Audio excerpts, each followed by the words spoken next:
Welcome to Subway Sports Talk. Stand clear of the closing doors, please.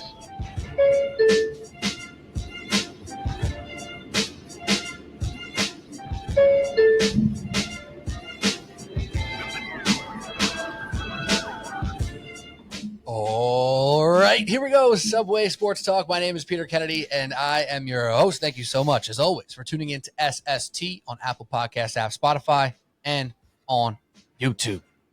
We're here today to talk about a bunch of things. We're obviously going to touch on Juan Soto and the New York Mets and New York Yankees. Yankees also starting to make a splash or two in free agency post Juan Soto. Then we're going to talk about the New York Knicks, which their NBA Cup run starts on Wednesday night. We won't focus too much on the Cup, but at the Knicks at large. And then we'll jump to some football. We're hitting everything today, and we have a first-time Subway Sports Talk guest. So happy to have you, Rami Lavi. Rami from WFAN. You hear him on the air, amongst many other things that he does over at the station, as well as his Jets podcast with Bilal Powell on the Believe Network. Rami, what's up, dude? Welcome to the show. Thank you so much for having me. This is fun. I'm excited to be here. You went full Peter on me, which I was not expecting. Peter Kennedy. Okay. All right. Maybe I should be calling you Peter from now on. But yeah. It's funny you bring that up because it's the only time I ever referred to myself as Peter is in the intro of Stage a podcast. Yeah, dude. And like no one calls me Peter. I don't even know if my mom calls me Peter anymore. I'm Petey to almost all of my friends and family, or Pete. Like never Peter. And I forget that I even refer to myself as Peter Kennedy in the intro. And every once in a while, somebody will call it out. So I'm actually laughing that you did. Yeah. I mean, I heard it. I wasn't going to let that slide. Because I'm Pete Kennedy on Twitter. Like everyone. Right. That's what I'm saying. Yeah. Everyone definitely but on the Pat. WFAN on the schedule sheet. Yeah. Everyone but Pat at the fan probably calls me Pete as well. Like Pat calls me Petey because we know each other from college. Right. Exactly. But that's very funny. But Rami, again, thank you for joining us here. You've been at the station all week, right? You've been there through thick and thin of this Juan Soto stuff. And I know you and I have already spoken about this, I think together on air during your show when I produced for you a couple weeks ago, but also, in between breaks and things like that. And we're getting fed up with the conversation. We just wanted this to freaking happen. Now it finally happens. And I believe I saw your TikTok. Did you get into the station? Was it right before it happened or right after it happened? What was the timeline there? What was it like being in the station when it broke? So I was there Wednesday, Thursday, Friday, and then Saturday I was there evening. I left at midnight on Saturday night, and I was back at about 2:30 p.m. on Sunday. And so I got there 2:30 p.m. on Sunday to produce the Nets game. And when the Nets game was over, roughly 6:40 p.m. after postgame, I left, went to go get dinner, was hanging out in the city, and then I had to be back to produce CMAC at midnight. But once it was like 10 p.m., I'm like, all right, I'm not doing anything. I can't really drink before the show because I have to be up all night. So I'm just going to go back to the station and watch Sunday Night Football. So I literally walked in. I sat down in the anchor chair in the Carton and Roberts or whatever, Evan and Tiki studio with the TV on, with the sound on. And I sit down probably about 10 p.m. So I walked into the studio at about 10 p.m., sit down, turn, Chris Collinsworth and Mike Tirico up. And then, of all people, Debbie. Do you know Debbie? Yes. She does tapes on Sunday nights. So She opens the door. She goes, Passan has it. I'm like, Passan has what? Like, I knew it was happening. Oh, man. And it's actually funny because I took the picture of the WFAN door as I was walking in. I wanted to post it. Like, things happen when I come here. It's always been. I was there for like one of my first nights at WFAN. Freaking Domingo Herman threw a perfect game. Like, oh my God. Yeah. So stuff always happens when I'm there. Aaron Rodgers tore his Achilles while I was at WFAN. I mean, if I'm in the building, something's going to happen. Maybe I'm just in the building 24/7. But I walked in. I'm like, okay, guys, I'm here now. Soto can sign. And I see Paul Rosenberg through the glass, like fist bumping. And I'm like, is he a Yankee fan or a Met fan? I don't know. And so I'm trying to think. I'm like, I have no idea if he's a Yankee fan or a Met fan. I don't know. So I looked at my phone and I'm like, Mets, $765 million. So my reaction was, that's crazy. My reaction was also, I was so done talking about this when I produced Chris on Friday morning. The last thing Chris said to me before he left was, Juan Soto is still a Yankee. And I said, that might be the last time you ever say that. That's what I said to him. I said it Friday morning. Wow. And then I'm like, oh man, the next couple of days producing the overnight is going to be long. At least we won't be, searching for calls, because I will say this. I've been there since basically, and even Monday night. So a full 24 hours later, the entire show, the second a call dropped off, another caller was in right away. We had a full rack of calls the entire night throughout the overnight, back-to-back nights, all about Juan Soto. So, yeah, to say the least, I'm pretty Soto'd out, but I'm sure we'll talk about it a little bit. Yeah, I guess we have to do it at least for another couple minutes. Yeah. And for anyone listening to us right now, we did a live show on Twitter right after the news broke, maybe 25, 30 minutes after the news broke. And right, Subway Sports Talk Twitter got more viewers than I expected. It was the first time I ever went live for a show. Me and my friend were like, screw it. Why not? What do we have to lose to go live? Let's just go live. And I expected, I don't know, 20, 30 people popping in and out of the stream. We were over 400 people at one point. Oh my God. So shout out to everybody who popped in. If you didn't hear it, it's also on the podcast app and YouTube stuff. But I'm like, wow, no, people are hungry for this. Also, people are passionate about it. Even today, Tuesday afternoon, my group chat is fighting tooth and nail with each other because we have about, let's say, 4 Mets fans, 6 or 7 Yankee fans in this group chat, and we are just going at each other's throat. And that's fun, right? But also, at least when it's with friends, you can really get into it and like talk shit to each other. When you're on the radio and you're hearing certain people and you're producing in the spot you are, and every caller calls in with the same take, and you're like, oh my God, here we go again. What's up, dude from so-and-so city? I don't need to call out any of our regulars, but it gets a little bit overwhelming. However, I do want to hear your take, right? So we're going to talk about it for only a couple more minutes before we get into, Knicks and some other stuff. Also, I didn't mention your Twitter before, at Rami, RAMI _Lavi, LAVI. So you're a Yankee fan, right? Correct. That is number one. So when you saw Rosie pump his fist, you didn't know right away. Then you realize Rosie's a Mets fan. You check Passan's tweet and you go, this is where we are. So that moment right there for you was what? And what was it? What was the lead up to it? Obviously you wanted it to end, but did you think he was going to stay a Yankee? Did you think the Mets were real threats? And then what was that initial reaction? So at 8 p.m., you could go back and look. I tweeted, I said, here's my final Soto prediction. I think the money will be close. I think the Yankees will be at about 730. The Mets will be at about 760. That's what I said. And I said, I think he chooses the most money and goes to the Mets. So that was my final prediction. That's what I thought. And that's what happened. He chose the most money. So right away, I looked at it. I was like, hey, I want to see what, the Yankees offer was. And I want to see where we're at. But my first thought, because again, if you follow me along on TikTok, on Instagram, on my podcast, on what I talked about on WFAN, when I've hosted a couple of shows, my whole thing has always been, I don't hate the Mets, and I love this Mets team and this Mets run. I love Steve and Alex Cohen. Like, they have such a likable organization right now where they are right now. The manager in Carlos Mendoza, the star player with Francisco Lindor, everything about them is easy to root for.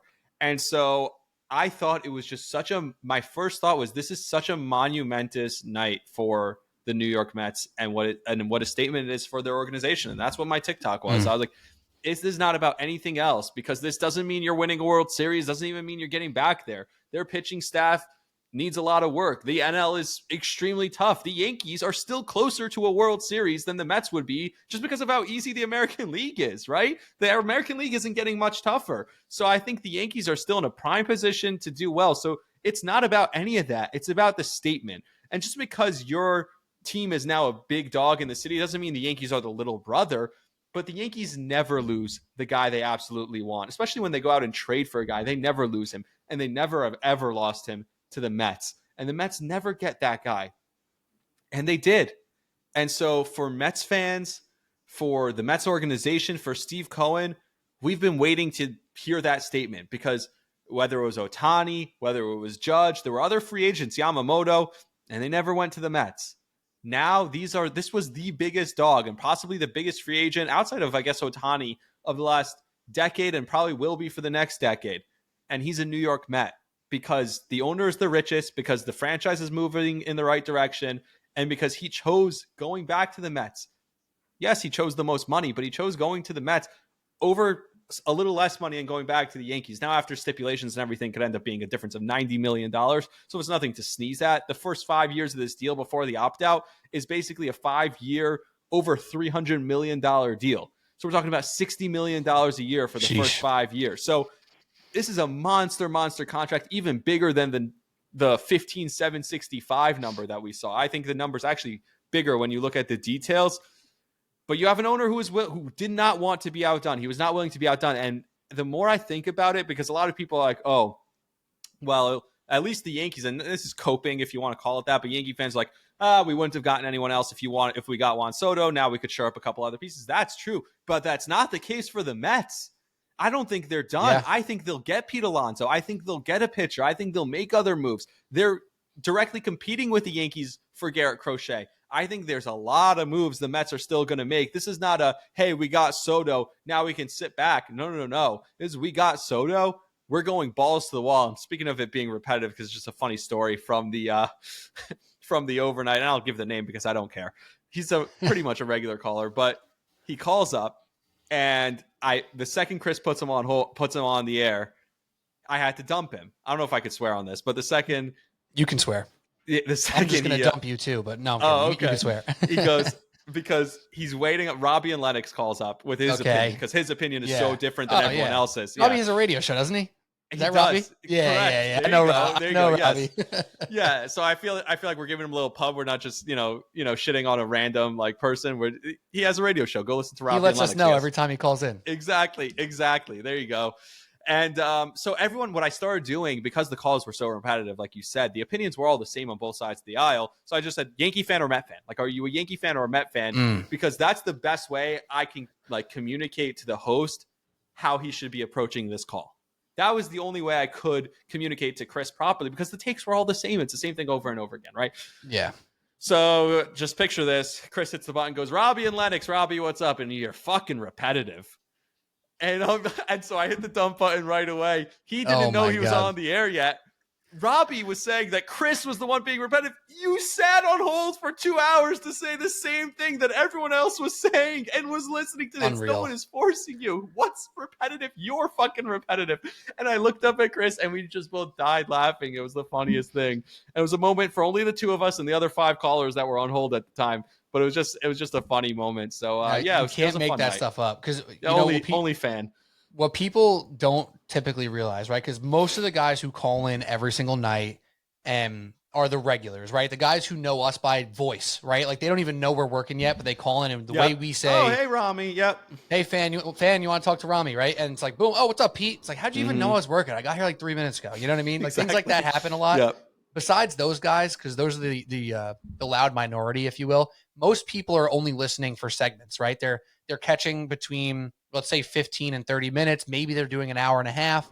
Some people do listen for long term, obviously, right? But the majority really in the car, whatever. So they're not really catching that repetitive nature. But for us, in those moments when it's like 5-6 straight hours of like the same exact caller, it's like, yeah, dude, all right, you don't need to hit me with your take. I got it, right? Are you pro or are you anti? That's it. Boom, got it. Where are you from? All right, let's keep it pushing. But no, that's so ridiculous. And I can only imagine the 5 in a row that you just pulled, or 3 in a row, whatever it was, in the midst of that. At least it's bringing out some energy from the people, though. Yeah, and by the way, you mentioned the same repetitive callers. I've never seen more first-time callers than the last couple of nights. It's been a lot of first-time callers that I don't usually see, getting through, whereas the regulars are probably like, hey, struggling. Why can't I get through right now? Because the lines are full with first-time people who really want to give their opinion about this. And I was there the night Soto was traded to the Yankees. I was there when Ohtani signed with the Dodgers. So it's not the first time that I've had a moment like this where the phones are jam-packed the entire time without stop. And every time someone falls off, another person's calling up. It's been like that before throughout the overnights. But I think the Ohtani signing, weirdly, because it was the Dodgers, I don't know why that was so huge in New York, but the Ohtani signing and now this are just, the new cycle can't move on soon enough. Oh, couldn't agree more, but not yet enough for Subway Sports Talk. Yet. Two things I wanted to follow up on. One side with the Mets, one side with the Yankees. I'll start with the Mets. and the fact that you said that they're not done yet, right? So to me, the Pete Alonso thing very much up in the air. We'll see how seriously they pursue him, how much they're willing to give him. I kind of feel like it's more likely not to happen, but the more you kind of read the tea leaves and even hearing you say it's still possible is from like the outside perspective when the Yankees are now one of the hot items for Pete Alonso. Maybe it is possible, right? So from Pete to some of the pitching prospects to all this stuff, do you believe that Juan Soto would have any effect on these types of players that are still pretty high value out here choosing the Mets again, right? So Juan Soto chose the Mets, whether it be only for the money, part organization, part Steve Cohen, whatever it may be. Do now other valued free agents look at Soto signing there and say, yeah, I want to tie myself to that too? Do you think that makes a difference? I think part of it is that there is no limit. I think other free agents will look at this and say, well, even if the Soto contract doesn't work out, it's not like he's going to sit there and sulk. He'll just buy someone else. Yeah. I don't think he's going to look at it like the Yankees are like, well, we still have the Jacoby Ellsbury contract on our books, so we can't make any other. We're hamstrung. We still have this contract on our books, so we're hamstrung. We have DJ LeMahieu on our books, so we're hamstrung. No, there's none of that with Steve Cohen. He's not going to look at it, and that's why no matter what, like even if the Soto contract, I think the first 5 years are going to be phenomenal. I think he's going to be, because I don't think he's a guy who's like just wanted the most money and now he's going to relax. This guy is fiercely competitive. You see it on every single pitch. There's no one who has a more competitive approach to every pitch than Juan Soto. I think the first 5 years are going to be amazing. But let's say that dreaded back end of the contract that we always hear about, when you're paying the guy $55 million a year and he's 38 years old, and this contract goes till he's 41. Let's say that happens. Sure, fine. Let's say it's not great. Still, Steve Cohen's not going to be sitting there like, oh, what am I going to do? I have this old Juan Soto taking up all my... No, he's going to go buy someone else for $60 million a year. And so also, like, where does he rank? And sorry to cut you off there, but where does Soto rank there in 10 years from now or 9 years from now? As far as AAV, the other highest paid play. Yeah, like exactly. He might be like 40th in the league. Right at well, that I have point. a whole other take about that. Baseball's falling apart. Don't ask. True. Whatever. We could do that at a different time, about how it's built on regional sports deals, and the CBA is coming up, and when that collective bargaining agreement falls through, there's probably going to be a holdout, a lockout, and I don't know how they solve their issue because nobody watches regional baseball. In New York, everyone does, but on a Tuesday night in Oakland, in Tampa, in Cincinnati, in Cleveland, nobody's watching baseball on a Tuesday night. On their regional sports network, and yet these regional cable companies are paying a ton of money. Now they're all going under, and baseball's having to pick up the slack. We're having more teams than ever with Arizona, San Diego, a couple other teams that baseball's actually doing the games for them, broadcasting the games on their own network. So is it just going to end up taken over by baseball completely, where it goes to like a football model where it's centralized? It's going to get messy before it gets better. I do think that's also why Rob Manfred is floating these ideas like golden at bats, because as much as people want to say, oh, the game's healthy, look at these giant contracts. No, I think they need to get viewership up. I know it's been up the last couple of years because of the pitch clock.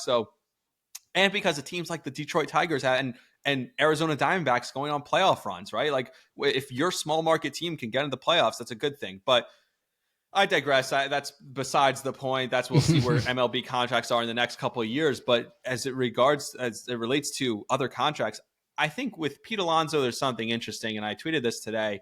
I feel bad for Pete. I do think he wants to be a part of this. I think he looks at Juan Soto, he looks at Steve Cohen, and he says, man, I want to be a part of this. I've met Pete a couple of times. He loves being a Met. He loves being in New York. And I think for him, I think he's dying to just be back with the Mets. And I think ultimately it's going to cost him a lot of guaranteed money.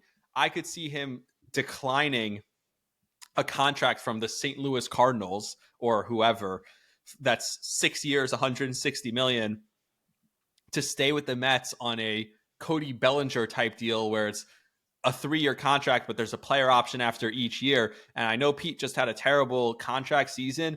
Maybe he has a good contract season. Maybe something in the playoffs clicked with him where he had those huge clutch home runs. Twice we saw it. Maybe something clicks now where he can get the monkey off his shoulders and it's not his team anymore. It's clearly Soto and Lindor's team.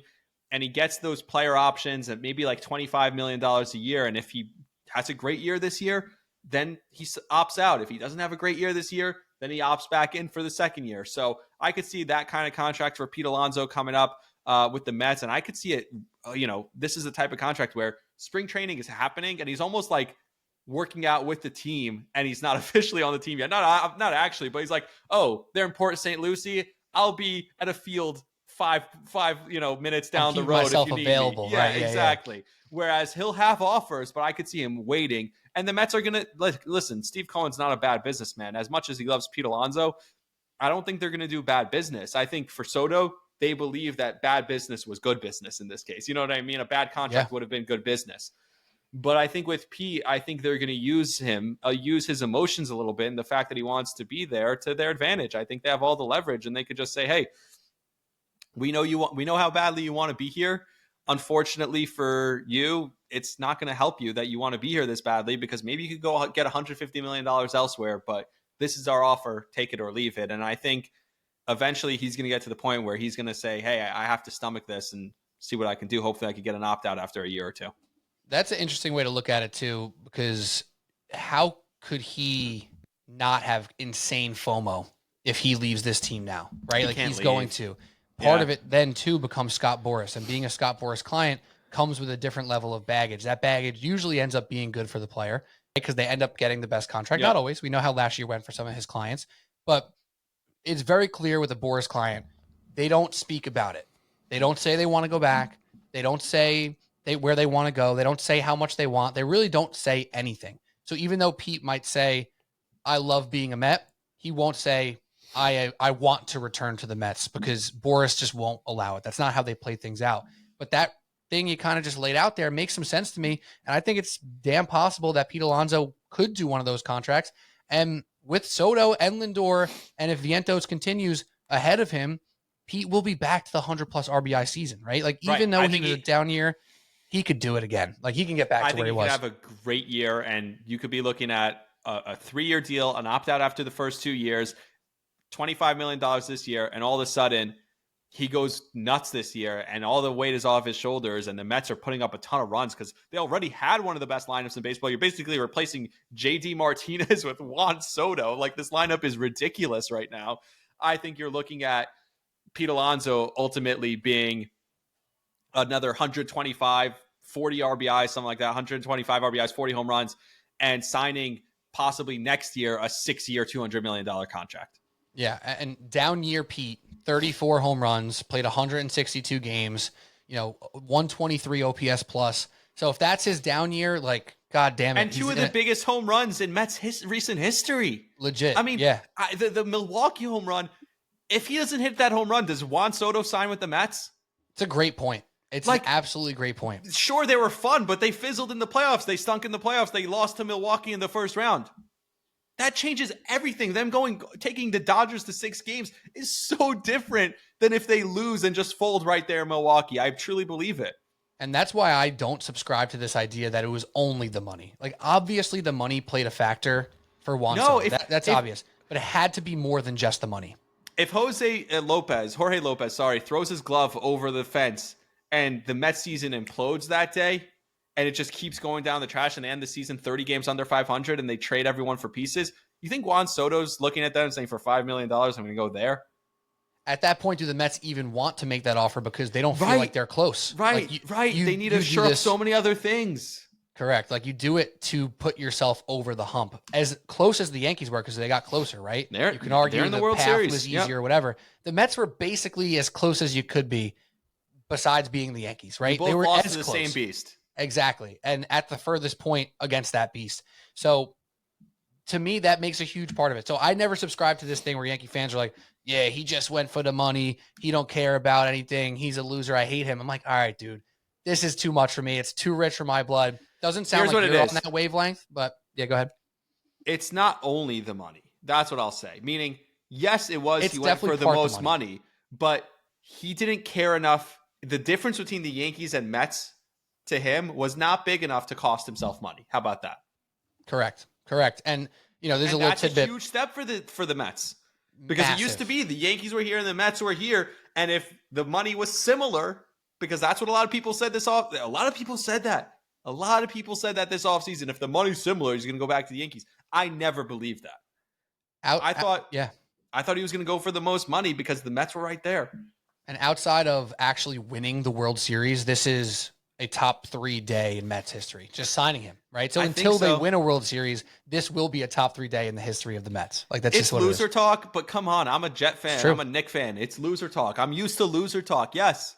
When Aaron Rodgers was traded to the Jets, it was a top moment of my life. I mean, the win against the Patriots earlier this year, for God's sakes, was one of my favorite moments as a Jet fan. Like, really, it was. Watching him beat the Texans when I already knew the season was dead was great. Like, you get what you can take. I mean, how about his game-winning drive before the Jets screwed it up just on Sunday was great. Like, watching my favorite quarterback ever put together some of these great plays. It's great. Like the throw to Garrett Wilson on that third down over the middle. I'm like, man, that's awesome. Yeah, no, I totally get it. And yeah, Yankee fans will jump in and say loser mentality, loser franchise, all that stuff. And I get it. You haven't won in 16 years. That's the fallback for them right now. And exactly, I totally agree. But let's be real here. I wanted to get to the Yankee side too. So let's do it. On the Mets front, they still are competing with very good teams, right? In their own division, the Braves and the Phillies, they're not going away. The Mets aren't so clearly better than them. They're going to walk to the division. So any Met fan saying that is biting off more than they can chew. And also, obviously, the Dodgers, right? And so the Padres. And the Padres, amongst, other teams that are still pretty damn good in the NL. So now, on the Yankees front, they aren't competing with the Dodgers in the regular season. The AL East is good, but it's not what the NL East is looking like it will be now, even with, the Orioles and the Blue Jays being decent and the Red Sox maybe trying to become good again. So, yeah. I don't know. But the AL East is not nearly as good. So the Yankees are still very much in position to get back to a World Series. And we know once you get there, you can go ahead and win the damn thing. So the Yankees thing is not dead. They obviously need to reposition. They bring in Max Fried, and that's a great signing for them, whether you love the money or not. The talent is good. 30 years, Tommy John. If you want to go to that route, knock yourself out. But he's a damn good pitcher. Mets fans are thrilled he's not in the NL East anymore. I'll tell you that much. So the Yankee side of it, with all the pot shots I'll throw, with all the jabs I'm making to my friends, with all the fighting words we're throwing into the group chats right now, because I'm sick of some of my Yankee fan friends. I'm not trying to paint with too broad of a brush. I'm pointing this directly at my buddies right now. And, the heat we had in the group chat. Yankees are still in a spot here to succeed. They need to fill holes, and that's obvious. They can do it, but it's going to be a little bit more difficult to hit now on 4 pieces instead of the one piece you knew was a hit, and the biggest hit. Soto is that. So now they don't have that. They get Fried.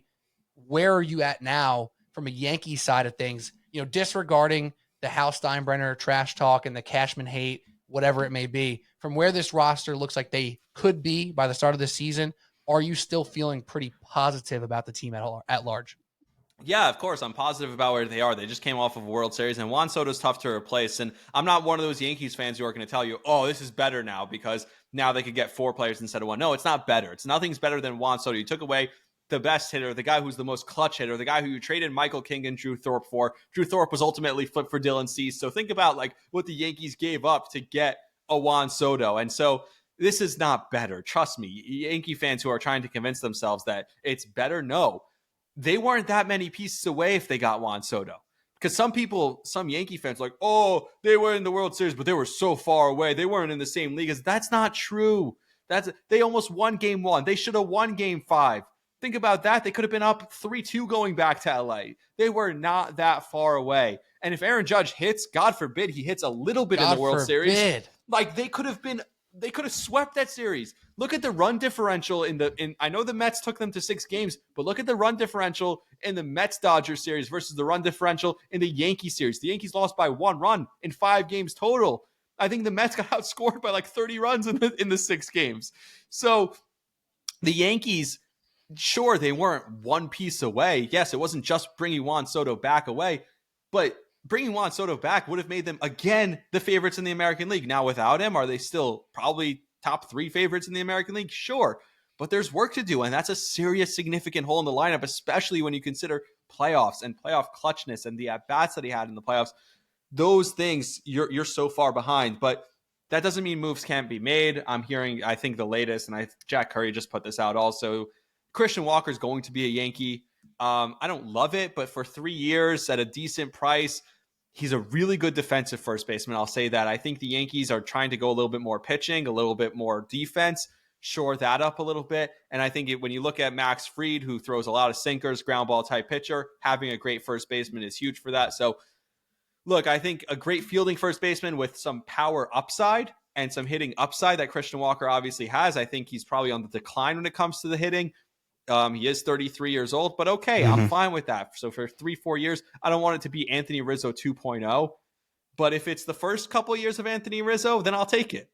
Right. And I loved Anthony Rizzo. So, if you're getting the production that you got offensively, where you get 25 home runs and a decent bat, and you're getting elite defense at first, then I'll take Christian Walker. I think Max Fried is obviously, I love the deal. I think he doesn't have as many innings on his arm. That's the one positive in all this. Sure, he's 30, but he doesn't have that many innings on his arm.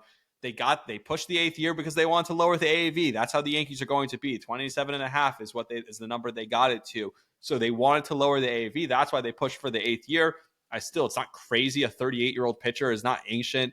We've seen guys pitch well at 38. Justin Verlander, also off of surgeries and injuries, has pitched really well. Max Scherzer, so I'm not dying over. I think it's fine. I think it's really good. It also gives you some flexibility. Can you dump a Marcus Stroman salary? Can you trade a Luis Heel for some offense? And they still have moves to make.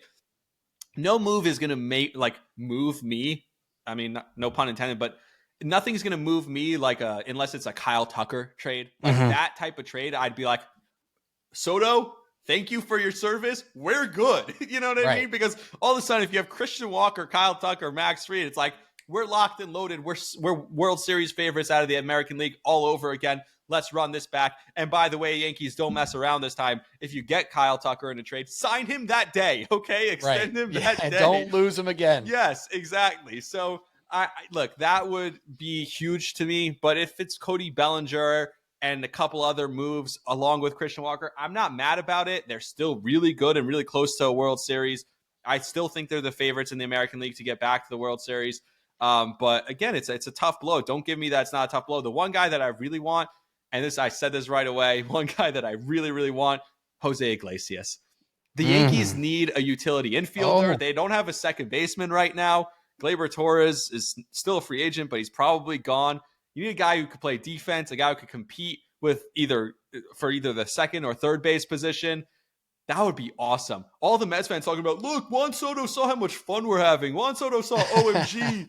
And then we take him away. I mean, if this was, I don't want to be one of those guys if George was alive, but this is such an easy win. You sign him for 2 years, $6 million or something like that, right? This would be so easy. It's a position of need. It's vibes all the way, and it's a giant middle finger, F you to the Mets and the Mets fans. It's such a slam dunk. If I ran the Yankees, this would have been done already. Well, what's funny is the Yankees definitely won't let him sing in Yankee Stadium. That's one. Oh, they'd let him sing. Come on, no, do your they thing. Won't. They will not let him sing. Face. We're the fun team now. Oh, yeah. That would be amazing if they did, because to take a line from our buddy Al Cintron, the corporate Yankees over there, they're having no fun with out their beards and all that stuff. They're not going to let Jose Iglesias sing at Yankee Stadium. They're not going to bring out the OMG sign with the navy and white. That's not happening. Oh, my God. It would be amazing. It would be such... It would be hilarious. I think the rivalry is more alive now than ever because of this Juan Soto deal. It's felt kind of dead the last few years. Now it's alive. Has made the rivalry alive. The boos, the vitriol, the fan bases back and forth. You want to make the rivalry even more alive? It's so easy and it doesn't cost you that much. Like if you're looking at your budget and you're trying to figure, no, this costs you nothing. Just bring him $3 million a year, 2 years. Jose Iglesias. That would be epic. Honestly, yes. Would. To put a pin in the Soto stuff so we can move on. We said 15 minutes. We're at 30. Classic stuff here. Yes, exactly. Out of us right now, but whatever. I was actually with a former teammate of Juan Soto on Monday this week, and I don't think he would mind because this is a pretty normal story. It's pretty much out there. So Tom Cosgrove, relief pitcher for the Padres, didn't have a great year in year 2 in the bigs, but he was a stud rookie when Juan Soto was a Padre. So one of our students at school asked Tom, he's an alumnus of the school I work at and went to, former teammate of mine. He's like, oh, what was it like playing with Juan Soto? And he goes, that dude is actually incredible to watch. The way he worked, his competitiveness was out of control. He's like, but he was also really like a nice guy. I was nobody. I was a relief pitcher. And he's like, I left that year feeling like I had a decent relationship with Juan Soto, and I didn't even interact with him that much. I'm in the bullpen, no reason for a rookie relief pitcher to even know him that well. And he's like, I felt like I got to know him. Also, he turned down $400 million a couple years ago. People forget about that. He could have signed a $400 million deal. And Tom said his family was giving him a lot of crap for it. They were really hard on him about turning down all that money. That's an enormous amount of money for someone who came from the Dominican Republic and, took all these risks and made all these strides to say, no, I trust myself. I'm making more. And then he did. This guy's not stopping now. He's out there competing like an absolute psychopath in the batter's box. You think that's just going to turn off now? Yep. No That's what shot. I said. He's the most competitive guy out there. And the only thing I question, because obviously that year for San Diego was terrible, and they had all those studs on that team. And I talked to Jake Peavy about this because I was working at MLB at the time, and he said they're a bunch of individuals. They're not a cohesive unit. And that's something that I don't think this Mets team is capable of. They are such a cohesive unit. And so I think I asked him, though, I said, how does that manifest itself? Like I said, it's baseball. How does being an individual manifest itself? And he said, guys playing for themselves, guys playing for their own stats. They go up there, they're looking for their pitch. They're not trying to pass the baton. They're not trying to get in the dugout afterwards and be like, hey, here's what he's throwing. Here's what you should look for. He said there was zero communication, zero camaraderie on that team. Now you put him on the Mets, the team with all vibes. This is the all vibes team in Major League Baseball. I think it's the perfect fit. And you got to give some shouts to Francisco Lindor for that, right? Like, he's the emotional leader of the team, and I think he still will be. And I think JD Martinez. I think JD Martinez did something, and something I heard about when they had that team meeting, something he said was the intentionality, was paying attention to every single pitch, treating every single pitch, and approaching it and talking to each other in the dugout and saying, hey, here's what he's throwing. Here's what this looks like. Here's what that looks like. Communication. So Juan Soto is the king of that, but this whole Mets team has already been doing it for the last 4 months of the season. One more fun fact about Tom Cosgrove. The kid asked him who was their least favorite hitter to pitch against, and he said JD Martinez. He's like, just because of the approach, just because of how he's a surgeon, calm he was up there. He's like, he never got me. He's like, but facing him, which every time he faced the Dodgers in his rookie year, he's like, he was a pinch hitter. I came in as a lefty. Boom, JD Martinez is up, and he's like, never, ever easy. So, yeah, there you go. But, all right, that's Soto talk. 36 minutes of it, and here we are. Let's move on. Rami Lavi joining me here on Subway Sports Talk. Now it's time to talk about the New York Knicks. We share a fandom on this one. We obviously didn't on the Mets and Yankees front, though it seems like we're more aligned than most Mets and Yankee fans in that conversation. In this Knicks conversation, I'm curious to see where we both land on this front, because in Knicks world right now, Rami, there's a lot of confused fans. There's a lot of frustrated fans. There are some fans who are dying on the positivity wagon as well. 15-9, they're losing games they feel like they shouldn't. They're winning some games that are pretty impressive, but all in all, sitting at fourth in the Eastern Conference, it's been a little bit of a bumpy ride despite some of the clear positives. So are you sitting here after almost 25 games as a positive Knicks fan, a worried Knicks fan, or something in the middle? I'm very positive. I didn't think overnight all of a sudden everything was going to be fixed. And I want to look, because what did they start? 2-3? Do you remember? I'm trying to find it. I believe so, because they lost to the Celtics and they lost game 3 to whoever it was. I forget. A pretty good team. They lost to Cleveland, who at that time. Right.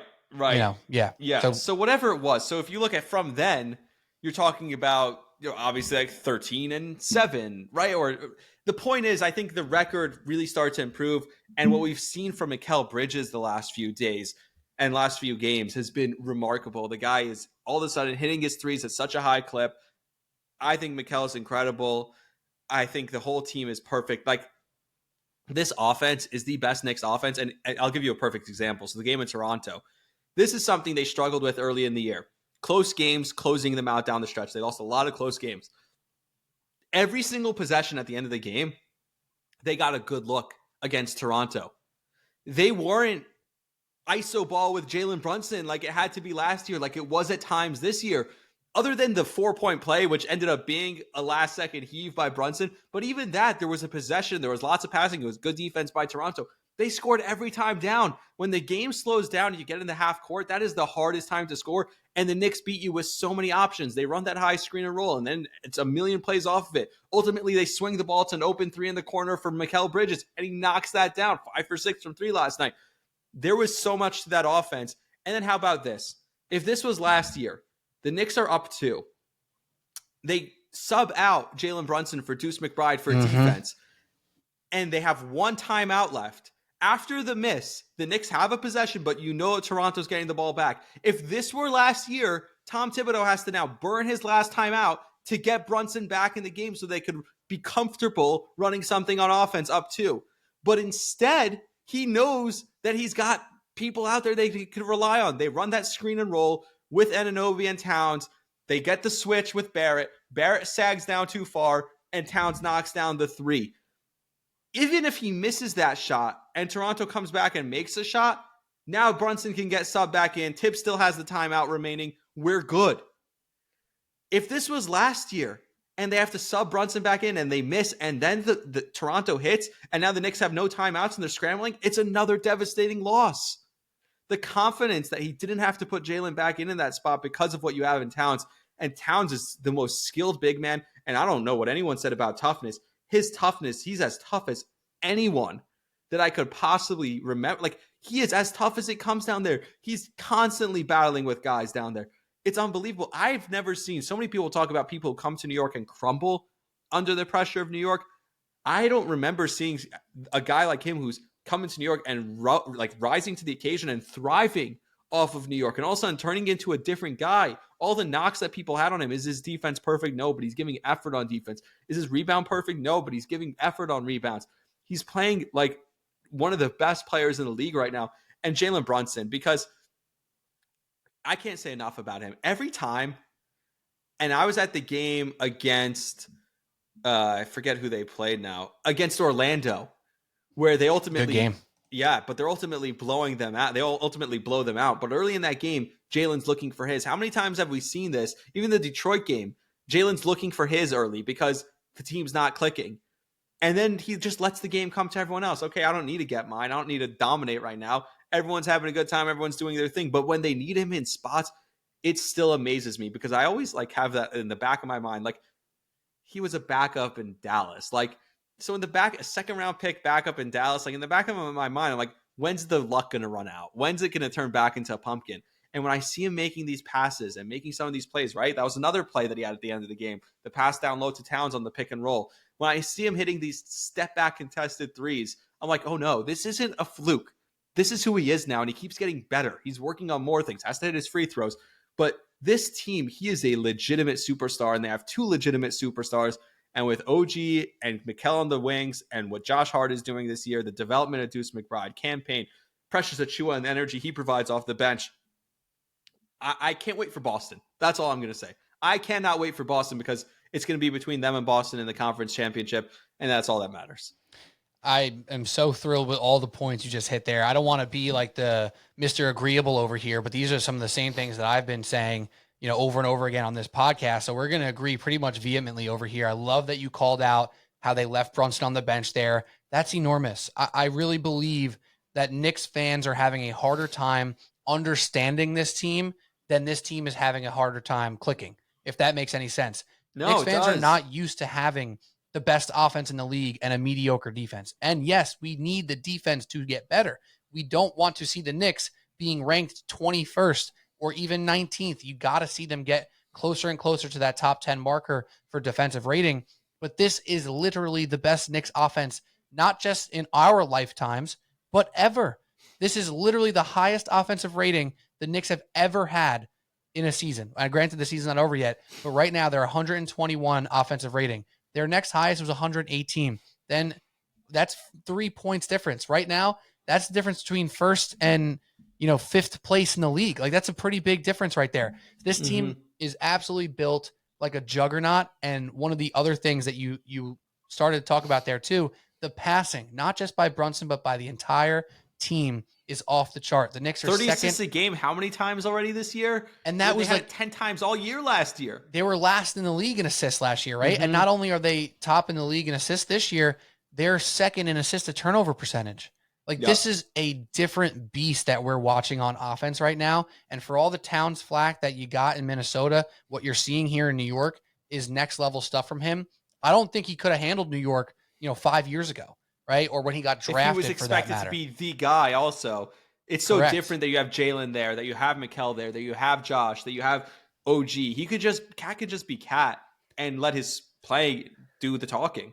And he doesn't he still does the stupid fouls occasionally, but it doesn't seem like it's as bad. And obviously, like you mentioned, the defense isn't perfect, but this offense has been everything we would have hoped for and more, right? Like if we said before this season, this is going to be the best Knicks offense of all time, you would sign up for that in a heartbeat, not knowing what the defense is going to be, right? But you have to trust in Tibbs. You have to trust in the health of Precious Achiuwa coming back, who's looked pretty decent in his he's played 2 games since he's returned. Mm-hmm. And hopefully if Mitchell Robinson returns, that defense looks a ton better. And then on the Mikal Bridges front, Nets fans saying, "Oh, we fleeced you," or "What? Why would you give up all those picks for this guy? He's not even as good as Dante DiVincenzo." I'm begging people to watch Mikal Bridges and not just look at his box score. He's not a box score guy. And granted, he's had some beautiful box scores here, especially of late. He does so much. He moves so much with the ball, without the ball, the whole nine. It is getting so much better. And if you look at this schedule, the Knicks have played some tough teams and they've won some tough games. They've beaten Phoenix, granted without KD. They beat Denver with Jokic. They did lose to Dallas, but they're beating Orlando, a team they're directly competing with right now. They're playing good ball. Since they are 5-6 was the last time they have a losing record. 5-6. That's how they started the year. 5-5 after 10, 5-6 after the loss to Chicago. Now they're up to 15-9. There's a real path for them by the end of December, where they play now Atlanta in the NBA Cup. Then they have Minnesota as a tough game. Pelicans, Raptors again, Spurs, Magic, Washington. Like, they need to beat the teams they're supposed to beat and then play well against the better teams. This team could literally be 29-11 by the end of December. And then hopefully all the woe is me Knicks fans crying about the defense and crying about Towns, at rim field goal percentage, which is the thing that goes around on Twitter nowadays. Hopefully they can stop crying, because to me, it's just getting ridiculous. This offense is out of control good. Yeah, and you hear a lot of, one of the things I love, and I talked to Laurie Rubinson about this, is you hear the players and Tibbs saying the same things. There's such a cohesion there, right? Where they buy into everything Tibbs is saying. Tibbs is not going to let them slack off all year on defense. He's not going to let it fall apart. But one of the things they're saying is, a lot of times you're hearing defense is not a sometimes thing, it's an all the time thing. They need to get better at defense, right? They need to want to do it every time down the floor, every single possession. That's something that needs to change. That's something that I trust will change, because the culture is still there. The Josh Hart, the Jalen Brunson, who created this hustle and heart and culture that they have from last year, what made us fall in love with this team. Because that was my big question. When you change so many pieces, are we still going to enjoy watching the games the way we did? Are we still going to see that fight, see that will, see them diving on the floor for loose balls, see them going after the offensive rebounds? Without guys like Hartenstein and Randall and DiVincenzo who did that. And I think the answer is yes. They're still doing that. They still mirror Tibbs. They still mirror their superstar and leader in Jalen and Josh Hart. And so I think with all the changes, I think it might take a little longer to gel till it's perfect for those Twitter Knicks fans. I hate Knicks Twitter. I don't need to listen to them. I'm having a great old time over here watching this team and watching them gel and watching something special come together that's not just about this year. Sure, they can win a championship this year. They really can. But this is a 3 to 5 year window of them being a championship contender. So enjoy this process. Enjoy watching this come together. It's awesome. I think Knicks fans should be extremely excited right now, especially because of the offensive numbers are just something we're not used to, something we've never seen before as Knicks fans. You have 2 superstars that aren't just guys that, they're mercenaries. No, these are guys who want to be here. There's a guy who develops from a role player into a superstar. Like, it's guys that are easy to root for, hometown kid in town. So, there's so much to love about this Knicks team. I'm actually curious what our guy Russillo is saying about Towns, because he's been one of the Towns haters. He's got to be watching and being like, I didn't know he had this in him. And I think I did see a clip where he said, I didn't expect this. And wow. No, that's a huge step from Russillo, right? He's been a Towns hater, and I get it. Another thing too with a Karl Anthony Towns, when we're here in New York, there's Knicks fans and there's NBA fans. Knicks fans haven't watched a ton of Towns, right? They caught a couple big games. They caught maybe some playoff action. They caught a primetime game here and there, but they're not really focused in on Karl Anthony Towns if you're just a Knicks fan. If you're an NBA fan, you saw some of that frustration. You saw some of that stuff Timberwolves fans complained about a little bit more, but you also saw some of the positives more. And now the Timberwolves are sitting here with Randall and DiVincenzo on their side. and they probably miss Karl-Anthony Towns, man. What he does for that offense is out of control, and Randall doesn't play the same style. So if you're a Knicks fan and you're missing those two guys still, I do get it because they meant so much to the city and to this franchise. But what Towns is doing is absolutely different. His passing is becoming even better as well. Yeah. And now OG Anunoby, like, unlocking a bit of his offense, feeling like he's playing the best ball of his life. And again, it's not always going to be 26 points from OG Anunoby. It might just be 15, but it's an impactful 15. And it just clicks. And even Campaign, goddamn. Campaign, his shot's streaky, but it ends up being around that 37%. And boy, when he pulls it, you think it's going in. Like you think it's dropping. And I felt that when he was playing for Philly last year in the playoffs too. Yeah, and with everyone, I think it was a game recently where every single guy on the team, every starter had 18 plus points. Like incredible. Just some of these numbers that you see is just such a fun team basketball. It's something we're not used to seeing, and it's incredibly enjoyable to watch. And you mentioned Minnesota. I mean, the clips that are going around of Julius Randle moping, and some of the when he doesn't have the ball, he takes the possession off, or he dribbles into a double team and then just keeps pounding the ball into like. I don't like hating on Julius because I love Julius. I think he turned this, him and Tibbs and Leon and Wes all were part of the team that turned this organization around. I love Julius. I'm forever grateful for Julius. I'll never forget the DiVincenzo 3 ever in my life. Ever. Like that was such an incredible moment for me as a sports fan. But, it was time to move on, and we're better now. Like we don't need that. I don't like watching Minnesota fans hate on Julius Randle. It hurts me. It really does. But like, I'm also happy that we're not there, that we're above that. We're past that. And the things that Knicks fans complained about him just don't happen as much, right? Yes. Like that ball stopper stuff. Do you notice the ball not sticking to one guy on possession? Or like you mentioned, end of possessions, or not end of possessions, end of game tight situations. Right, and we can't trust them to say, hey, if Randall doesn't get his own or Brunson doesn't get his own, we're screwed. Like you're seeing all types of things happen. So many different things on offense, the way they're moving around. Who said, so these people who thought that Tom Thibodeau can't coach offense, you knew you were wrong because of their ATO stuff. Every out of timeout, Thibodeau has something set up that gets a clean look. It feels like every time out of timeout, they get a nice, good open look. So I'm thrilled with what I'm seeing on offense because there's intention to it.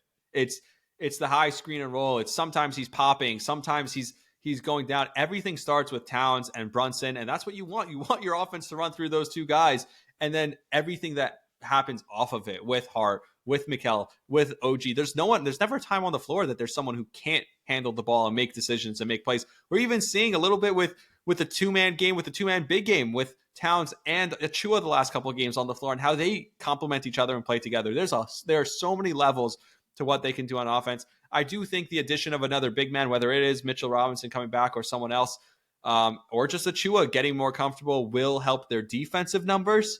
So I'm not tripping over the defense. I know they've lost a couple of games that they probably shouldn't have, but I'm psyched for what this Knicks team can be.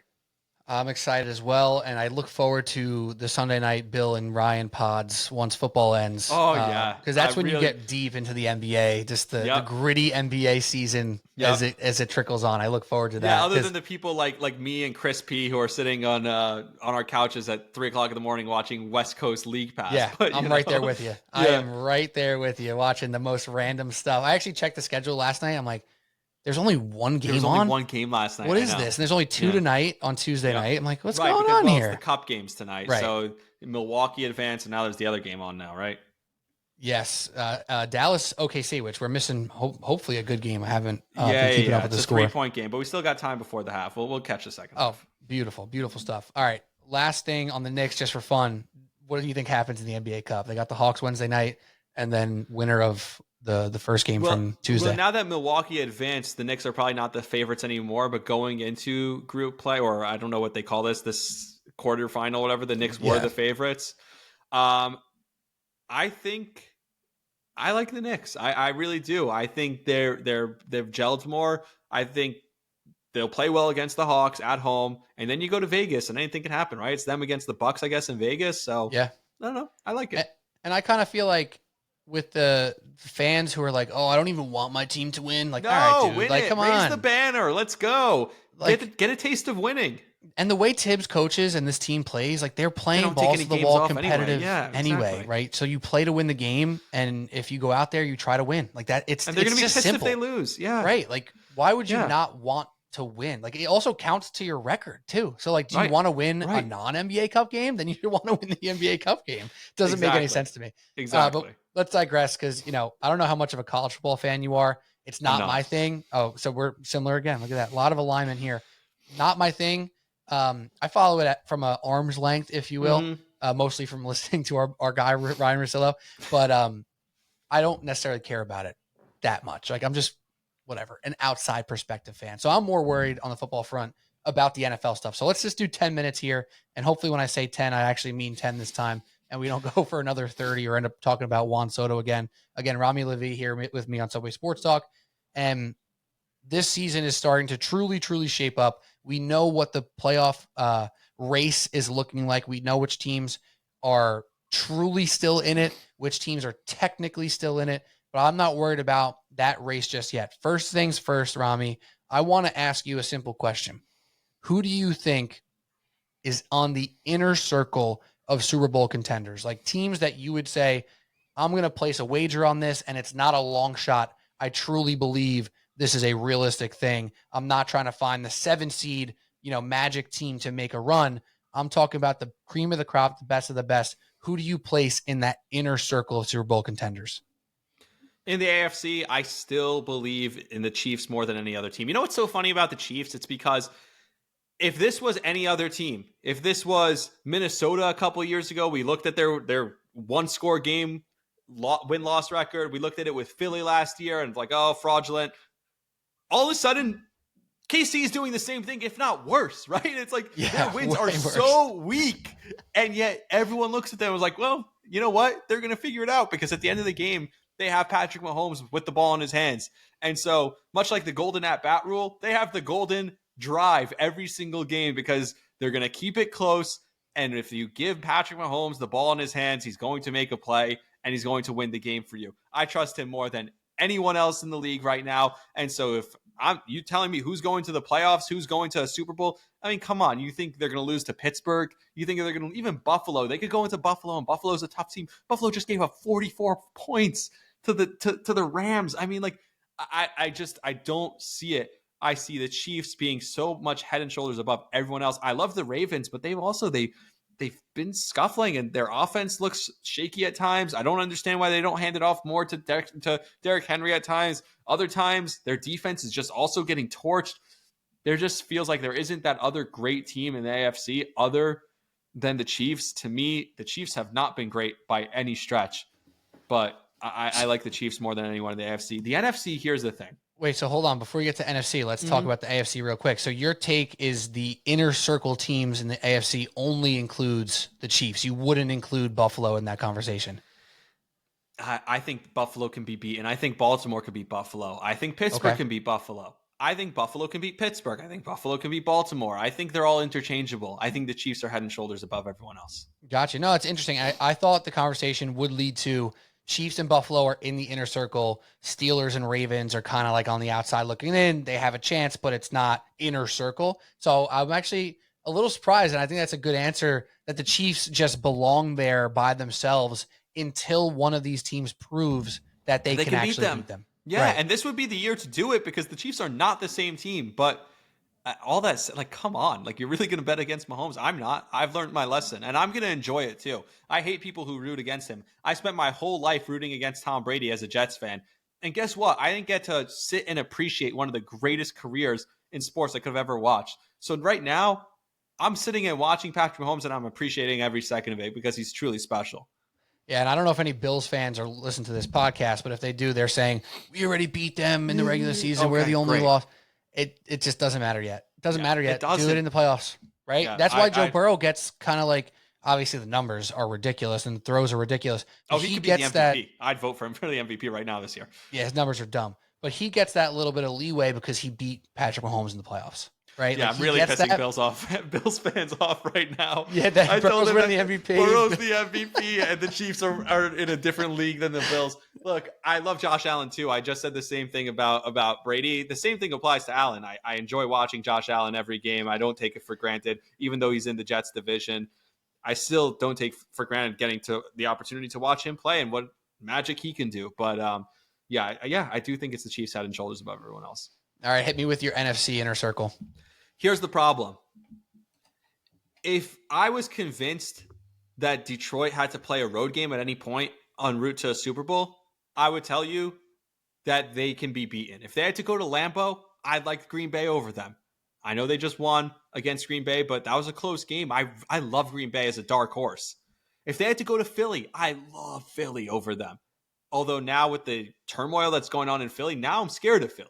Like just this week with what we heard from, I don't know if you saw Spike Eskin and his dad sitting there talking to Brandon Graham. That's his name, right? Brandon or whatever. Yeah. And he's talking about AJ Brown. I'm terrified now. Like, wait, there's some serious, and we knew this would happen with AJ Brown. It happened in Tennessee. This is a problem now. I don't know if it's like they finally had it going well and they had to come out there and ruin this. So I don't know. Philly, I don't know how Nick Sirianni is going to handle this. I'm scared of Philly right now. But if this was 2 days ago, I would have told you I like Philly over Detroit. I think Green Bay could beat Detroit. But at the end of the day, I think even Minnesota could beat Detroit. Minnesota's defense is so good. But Detroit's going to play at home every game.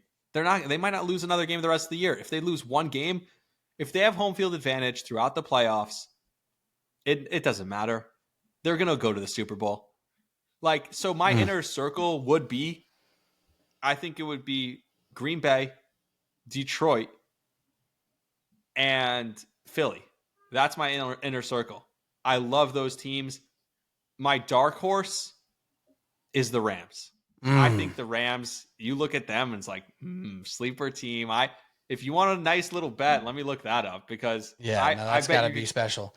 Yeah, just to make the Super Bowl, but somebody's got to come out of that division. And don't count out Baker and anyone there. I think it's pretty clear that they should win the division. How about what Bryce Young has done? Because like, if you would have told me 3 weeks ago that he's the future quarterback that he's the future quarterback of the future for Carolina, I would have said you're crazy. Right. Today, I'll tell you, I think he's the favorite to be the quarterback of the future for Carolina. I think he really is. He's at least a starter next year, right? 100%. And easily. The way I look at it with some of these teams too, and it kind of makes more sense in the NFC here. Is there a team that if they win one game, you're not shocked, but if they win 2 games in the playoffs, you're shocked? And that's kind of where I put Tampa, right? Like I think they can go out there and win 1 game in the playoffs. I'd be shocked if they win 2. I kind of put the Rams in that perspective as well. I just think Stafford and that offense is so freaking good. I love watching Matt Stafford play quarterback. So I think they maybe could win 1, but I'd be kind of shocked if they won 2. Same with Seattle. So I think your inner circle makes the most sense, but I love the caveat. Okay, but think about this. Yeah, go ahead. In the NFC, game on the line, last drive of the game. Go through the list of quarterbacks. Stafford over everybody. Who's the quarterback you want making those throws? Yeah. Matt Stafford, like not even a second guess for me. Not close. Yeah. And by the way, so here it is. They're plus 5,500. That's behind Seattle, behind the Bucks, behind Denver, behind the Chargers, behind the Texans. What is their odds just to win the NFC if you have it just up nearby? Super Bowl. I have that's Super Bowl. I don't because I would almost say like then you got the Chiefs and of course it could happen. Right. They are 1, 2, 3, 4, 5, 6th in the conference, plus 2,000. That's not bad. You almost really wish that would be a little bit higher. You might wish that's 25 or something like that. But when you get to the 2,000 plus, they're tied with Seattle, ahead of Washington still. Like if you get Seattle Rams in a playoff game, you're feeling much more confidence in the Rams. Not even close. Yeah. Not even close. If you get the Rams in Minnesota, I take the Rams. Yeah, and if you get Green Bay, you're kind of saying, all right, this is not a gimme where other teams would be feeling like a gimme for the Packers. Here's the thing. The Packers at plus 1,700 to win the Super Bowl, I do think is probably the best value play. Yeah. Because there's a drop. The Lions are plus 270. Chiefs are plus 500. Eagles are plus 550. Buffalo's plus 650. So that feels like those 4 teams are kind of like the core 4. One of those 4 teams is going to win. And then there's a drop. and you get to the Packers at plus 1,700, I feel like they're closer to those 4 than the difference between 650 and 1,700. Yeah. You know what I mean? And you could argue the Packers last year were closer than we remember because of how well they played and how they almost took down San Francisco. So they were much closer than we probably remember on that front too. All right, so let's finish with this last question here. When the NFC, you kind of just gave your take quickly. So on the bubble teams, the teams that wouldn't be in the playoffs if it ended today, we're talking about the Rams, we're talking about the Commanders, and then on the other side, the inside looking out there is the Packers, is the Seahawks, and obviously whatever the hell is happening in the NFC South. Like out of those teams, more so the outside looking in, Commanders, Rams, whatever. I don't know. Not even taking the NFC South. So Commanders or Rams, you think either of those two teams have a chance to bump in? I think the Rams, like I said, the Rams are my team. That's the team that I love here. I think it's also Sean McVay. It's just there's something to it. Like I think this team, and you just saw what they did to Buffalo, and I do think it was kind of a letdown game for Buffalo with a little bit of a look ahead also, because don't they have Philly coming up or something, right? They have a huge game coming up. Yeah. So I did think that they were going to win. I picked them to win. I hit that this week. That was a nice money line bet. We'll see how they do against San Francisco. If they beat San Francisco in San Francisco, which I think they should on Thursday night, all of a sudden it's a totally different conversation around the Rams. I think that conversation starts to heat up. And then if you want to do the same thing in the AFC. Yeah, for sure. Oh, it's Philly's playing against Pittsburgh and Buffalo's playing Detroit. Buffalo, Detroit. Big games. I need Buffalo to beat Detroit. I can't have Detroit just be at home all playoffs. Like, come on. Make them win a game outside. Jared Goff's not winning a game outside. Come on. Where's the Super Bowl this year? It's inside too, right? So there's a chance. Yeah. I mean, it's in New Orleans. I mean, granted, it's always going to be a warmer place, but it's actually inside this year too. Them win so he could game play outside. Every game inside. That's crazy if that happens. Yeah, come on. Make them play a game. At least they're fun to watch, though. Like almost no matter what, they're incredibly fun to watch. I was so mad. I want them to have to go to Philly because right now, if they go to LA, it's the same thing. Like they won't have to go to Green Bay because basically they beat Green Bay. Like I was hoping Green Bay would win that game so that there was a chance, but they won't have to go to Green Bay. And they get the Bills in Detroit for the record. I know. If you look at the schedule, people are talking about this. Look at the Lions' schedule from this year. All their tough games were in Detroit. The only game that's like outside in truly cold weather is coming up in 2 weeks at the Bears. And at that point, the Bears, I don't mind the Bears. I know they've been losing dumb games. They look terrible on offense every first half, but they're frisky. They're frisky, right? If it's a frigid, cold game, maybe the Bears give the Lions some issues, but I don't even see that. Let's be real. Yeah, and they haven't. I mean, they play Green Bay, they play Buffalo at home, they play Minnesota again at home, and even in Minnesota's outside. I don't know. Minnesota still has a chance to win that division, which is crazy. Sam Darnold. My sleeper in the AFC is the Steelers because, and I know it's not really a sleeper. They could win that division, right? I just think that the Mike Tomlin defense, that offense kind of works like a machine, and Russell Wilson being humbled. Here's my theory. Did I talk about this? I think I did when I was hosting and you were producing. My theory that Mike Tomlin could have started Russ from week one. Like he was healthy enough to start. Yes, he did. But he started Justin Fields just to kind of show, hey, I'm alpha. I need to put you back in your place after you had your office in Seattle and Denver the last couple of years. Let me show you. And now you're just doing what I'm telling you to do. I think that defense, I think the way they play the right way, I think they're a team that could be really, really tough to beat in the AFC, especially if they're at home in Pittsburgh and people are having to go there. So, if I'm the Chiefs, I'm almost more afraid to go to Pittsburgh than I am to go to Buffalo. Here I am shitting on Buffalo again. But no, I get it. Yeah, I think that's a tough place to win. So I think Russ, a couple moon balls, you could see it. You could see them just running the ball down your throat, and then Russ throws a couple moon balls, and all of a sudden they're in the Super Bowl. Would that be crazy? No, dude, it's not. And I've been the past 2 years specifically been such a freaking hater on the Steelers because every week I'm trying to bet against them because I think that they stink and they somehow cover, they somehow win, and they were so damn annoying with terrible quarterback play. And what did we say in the past couple of years? God, man, if the Steelers had average quarterback play, they'd be freaking good. And guess what? And freaking Russell Wilson, they got slightly above average. Yeah, they got slightly above average quarterback play. Crazy. And the maths for them. Like they're taking layups and 3-pointers. They're doing NBA math right now on offense. They're running the ball. They're hitting the high completion percentage passes, and they're taking deep shots. Yep. Right? Like I love watching teams with a willingness to push the ball. He's getting everyone involved. He's getting Mike Williams involved. He's getting the guys involved. It's just except like for freaking Calvin Austin this week. I needed him to show up for me. God damn it.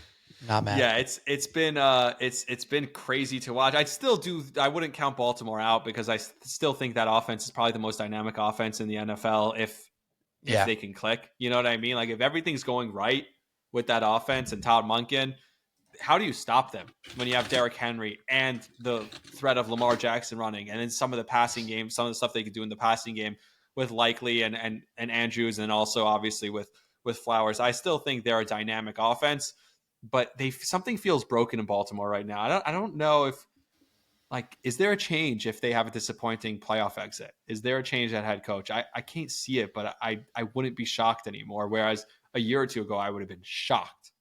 Yeah, I that's a tough question. It depends. Honestly, it just depends how the playoff goes. And it would suck for them because I genuinely think Mike McDonald was the heir apparent. Yeah. Yes, he was the succession plan, and then he left to Seattle after 1 or 2 years in Baltimore. 1 year, yeah. And if 1 year later they end up being like, "Oh, I think we need a new voice," and now you don't have McDonald, that would suck. I would be pretty shocked if they did. Yeah, I would still be surprised, but if it gets bad.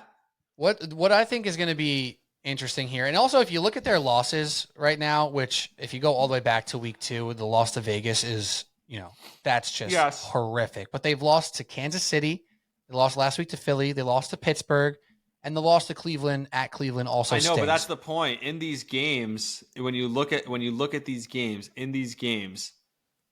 it's like it always feels like they're a few mistakes away from winning these games, and it's like it's the same stuff over and over again.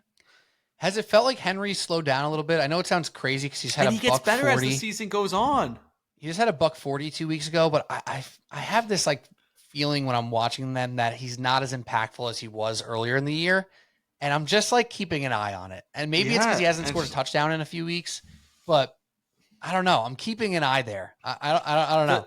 I'll tell you this: the Steelers and the Browns games later in the year are going to be very telling. Yes, let's see you win those 2 games. Jameis isn't going to lay down for anyone. I was looking at this here. Derrick Henry scored at least 1 touchdown every single week until week 12. So I guess he was probably due to not have a score. Couple of weeks off. Yeah, where he had a $140 against LA but didn't score. Then he had 82 and didn't score against Philly and 29 rushing yards. But they were desperate for offense there. They were kind of grabbing for anything. I know, but that's the thing with them. They get away from the run so early. They were down 7 against Kansas City in the playoffs, and they're like, "Oh, let's stop running the ball." What? It's nuts. Yeah. He hasn't had that's a game the strength of your team. Other than week 1 against Kansas City. He hasn't been under 4 yards a carry, under 4.2 or 4.3 to be specific. So that's out of control. Oh man. Well, this is great. Rami, thank you so much. We're not going to hit on Russillo trying to get with Meghan Markle, shooting a shot with Meghan Markle. Should we do life advice right now? I loved his tweet though. He replies to it with the picture. I mean, it's amazing. He's like because the tweet was so that the original story was as if he had a shot, thought he had a shot. He's like, did I not? Look, there's us, he told that story fully tongue in cheek, and some people 100%. Just don't hear it with him. And then he tweets the picture. Oh. It was so good. There's something with him too. If you don't listen to his show or kind of get his personality, right? If you don't get his go watch his Instagram posts and stories, and you don't get hysterical. You must be this guy's a freak. Right? What's wrong with this guy? Or what? Why is he making these weird jokes on Twitter? But then you realize he's completely in on the joke, and it makes it wonderful. Mm-hmm. Exactly. Oh man, I should have made some fake life advice questions for us. That could have been where's fun. That guy Russillo memes? I'm sure he had a field day with it. Oh, I'm sure. That's a great account. I knew right away, Rami, when I was producing for you, because that was we've obviously met a handful of times before that, but that was one of the first times we spent a long time together. Oh yeah. And as you're talking about some of the stuff you listen to outside of the fan and some of the stuff you watch and do, I'm like, oh word, we have a lot in common here. This is good. I like it a lot. And hopefully we had a good time. Yeah. Hopefully everybody listening to this episode here today thought the same and thought they had a good time as well. That would be nice, right? For sure. Yeah. what do you got to plug for us? I know I mentioned before your podcast with Bilal Powell on the Jets. I'm sure that hasn't been as fun as it could be this year. You want to give me a quick story on what that's been like this year? It's just been tough, and a couple of things with Bilal. Like, we talk about Sam Darnold a little bit, and we were talking about developing quarterbacks and what that can do. Sam Darnold, in the bringing in the new head coach, like what that did for Sam after 1 year, bringing in a new head coach, and specifically being Adam Gase. Like, Bilal always tells me, like, we had no one around to support him offensively. The weapon stunk, and Adam Gase was out there overcomplicating everything. He was great coming off of his first year. He was on a high, riding on a high, ending his first year. And the Jets just killed him in year two. He gets mono. He also gets hurt. So year two is a year from hell for Sam. He's like, but the Jets didn't help. And so no one was shocked that Sam could be doing this right now in the right place with the right weapon. So that's one thing, talking to just a former teammate of his. And then another thing Bilal talks about is Woody Johnson sitting in position group meetings, asking questions and that's out of control, and being like, why aren't we doing this? Why isn't this happening? Why is this negative thing happening? And I'm like, I can't believe it. Like, the rumors are true. It's terrible. Bilal, we still have a fun time together, but he's checked out. He's so down on the team. He stopped even, like, he used to, like last week, he was still at least texting me during the games. Now he's not even texting me, during the games with his updates. He's just like, he's so pessimistic about everything. And it's just like, man, it sucks. It sucks. I'll tell you that. So if you want to listen to that, Believe in Jets on the Believe Jets podcast. If you want to be miserable together, kind of, right? Yeah, like that's what it comes down to. I said on one of the last episodes, I was just like, I don't know how much longer I could do this. Like, I love doing this podcast. I don't know how much longer I could do this. But follow me on TikTok. I always do a bunch of short videos when I feel like it there. Twitter, Instagram. It's all my first and last name with either a dot or an underscore in between. Obviously, follow the WFAN social accounts because I'm always posting on there. Making fun videos. Like, one of my favorite videos that's been going around was the video of the afternoon drive guys doing the Soto shuffle. I took that video last year when he was traded to the Yankees, and now Evan Roberts is reposting it now that he's traded to the Mets. My God. So a little bit fun. I didn't realize it's going to be used against me like this, but yeah, check that out. And yeah, that's pretty much it, I think. Yeah, beautiful stuff, man. This was a blast. I look forward to doing it again. Fun. I look forward. Are you at the station this weekend? I'll be there Saturday night. Okay, I'm there Friday or Saturday overnight. So like Friday. Got it. Yeah, Friday so I'm there the following. Yeah, I'll miss you this weekend, but hopefully I'll talk to you soon. All right. Pleasure. Rami Lavi, RamiLavi. You'll find him if you look him up on any of the socials or the podcast stuff. Appreciate you a ton, and we'll talk to you soon. So Subway Sports Talk on Subway Sports Talk, on Spotify, on Apple, on YouTube, on socials at Subway Sports Talk. So we appreciate you all for listening. We will talk to you next week. We'll have picks on socials as well this week. I dropped the ball last week. I was away for a wedding, and what are you going to do? I'll have a recap for last week's picks. I went 1-2 because I made dumb picks yet again, but here we are. Cheers. Thank you for listening. We'll talk to you soon.